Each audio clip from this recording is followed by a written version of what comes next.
Janagama assembly executive మీటింగ్కి వచ్చినటువంటి ప్రతి ఒక్కరికి నమస్కారాలు తెలియజేస్తూ సభాధ్యక్షులు సోదరుడు కొత్త సంతోష్ రెడ్డి గారికి, అలాగే ఈ కార్యక్రమానికి చేసినటువంటి సోదరుడు జిల్లా అధ్యక్షులు బోనస్ కార్తి గారికి, మొన్ననే కొత్తగా ఎన్నికైనటువంటి కొత్తకొమ్మడ సర్పంచ్ సోదరుడు పాతకొమ్మడ సర్పంచ్ సోదరుడు కిషన్ గారికి,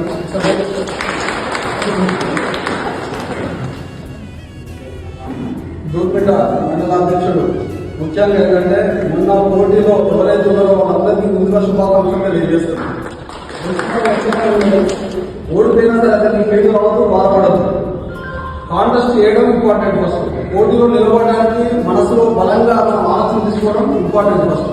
ఓటమా గెలుపన్నది ఏ పార్టీ అయినా, ఏ ఎన్నికైనా, యుద్ధమైనా, స్పోర్ట్స్ అయినా ఇద్దరం ఎన్నికలు ఒకరిని తెలుస్తాం.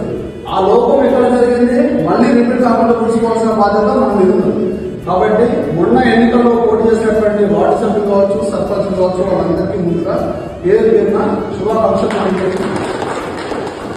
అలాగే దూర్పేట మండలాధ్యక్షుడు సోదరుడు సుమన్ గారికి, మద్దు బిఎం మహేష్ గారికి, టౌన్ ప్రెసిడెంట్ రమేష్ గారికి, చేర్యాల మండల ప్రెసిడెంట్ బాలాజ్ గారికి, తర్వాత జిల్లా కార్యదర్శి నాగబాబు గారికి, వినీత్ గారికి, అందరికీ పేరు పేరున ఈ కార్యక్రమానికి వచ్చినటువంటి అందరికీ నమస్కారం తెలియజేస్తా ఉన్నాను.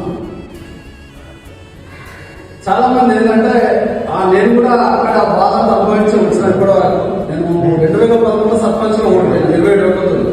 తర్వాత నా టీఆర్ఎస్ ప్రభుత్వం ఉన్నప్పుడు ఎంపీటీసీగా 1042 ఓట్ల మెజార్టీతో గెలవడం జరిగింది కాంగ్రెస్ నుంచి. అర్జున పట్టానికి అబ్బాయి చాలా మొన్న 263 ఓట్లతో సర్పంచ్ గెలవడం జరిగింది. సంకల్పం తీసుకోండి ఫస్ట్. నేను ఏమంటున్నా, ఎవరో మన కోసం వస్తారు, ఎవరో చేస్తారని బంధు పెట్టేది ఫస్ట్. మనం కింద పడ్డాం, గడిలో పోతుంది, కింద పడ్డాం. ఎవరైనా వచ్చి చేస్తామా, మనం ప్రయత్నం చేస్తాం నిలబడాలి. ఆ టైంలో ఎవరైనా అందుబాటులో ఉంటే వాళ్ళు ఎవరో లేదంటే మనం ఆ కాలంలో బడికి తెలిసి ఖచ్చితంగా మనం నిలబడడానికి ప్రయత్నం చేస్తాం, నిలబడడానికి ప్రయత్నం చేస్తాం. అది తీసుకున్నాం ఫస్ట్. బీమా మనకి సెకండరీ విషయం. నేనైతే బలంగా విశ్వసిస్తున్నాను. 14 ఏళ్ల నుంచి రాజకీయాల్లో, ప్రత్యక్ష రాజకీయాల్లో నేను యూత్ కాంగ్రెస్ లో పనిచేసిన కూడా సీనియర్ కాంగ్రెస్ నాయకులు అందరితో సమన్వయం చేసుకుంటూ వాళ్ళు చెప్పినటువంటి సలహాలు, సూచనలు, వాళ్ళు తీసుకున్న నిర్ణయాలు, వాళ్ళ అడుగులో అడిగేసుకుంటూ నేను నేర్చుకున్నది ఏంటంటే బీమా అనేది సెకండరీ. బీమా ఎప్పుడు వస్తుంది, ఎవరైతే గెలుస్తారో వాళ్ళకి బీమా వస్తుంది.